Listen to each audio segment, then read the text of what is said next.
কে বলেছে শুধু কথা দিয়েই আঘাত করা হয়? আঘাত তো সেও করে যে কথা না বলে নীরব রয়। আসসালামু আলাইকুম, সবাই কেমন আছেন? আশা করি ভালো আছেন। আজকে একটি লং ভিডিও নিয়ে আসলাম, তাও সাধারণ রান্না, পুঁই শাক দিয়ে শুটকি দিয়ে। আমি এখানে সব মশলাগুলি দিয়ে ফেলেছি। আদা রসুন বাটা, হলুদের ফাঁকি, মরিচের ফাঁকি, ধনে ফাঁকি, লবণ এবং শুটকি ভালো করে ধুয়ে দিয়ে দিয়েছি। এবার ভালো করে কষিয়ে নিব এটাকে।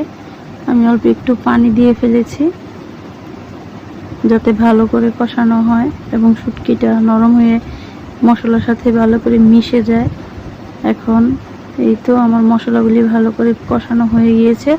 আমি কিন্তু শুটকি থেকে কাঁটাগুলি সব বের করে ফেলেছি।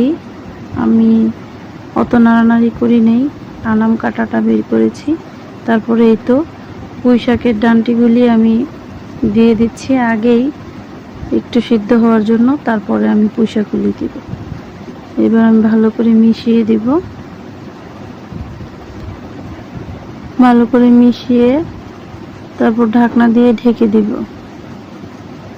আর বলবেন তো কে কে পুঁই শাক দিয়ে শুটকি দিয়ে রান্না করে খান বা খেতে পছন্দ করেন, অবশ্যই কমেন্ট বক্সে জানাবেন। আমরা কিন্তু বরাবরই অনেক পছন্দ করি। চিংড়ি মাছ দিয়েও খাই, ভাজি করেও খাই, শুটকি দিয়েও খাই, আবার মাছের মাথা দিয়েও খাই।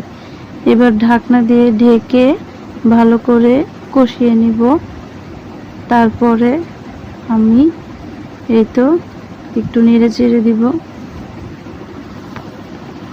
তরকারির কালারটা কিন্তু অনেক সুন্দর হয়েছে আর গ্রানটাও অনেক সুন্দর বের হয়েছে, দেখতেই তো পাচ্ছেন। এই তো শাকগুলি দিয়ে দিচ্ছি। সবগুলি শাক আমি এখন দিয়ে দিব।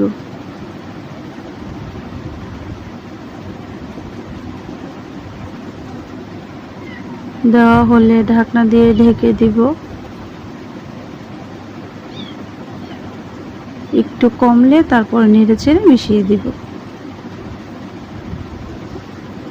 এই তো অনেকখানি, দেখুন একটু আগে দেখা গিয়েছে এক কড়াই শাক, কিন্তু শাক কমে কতটুকু হয়ে গিয়েছে, আরো কমে যাবে কিছুক্ষণ পরে। এই তো আমি ভালো করে মিশিয়ে দিচ্ছি শাকটা।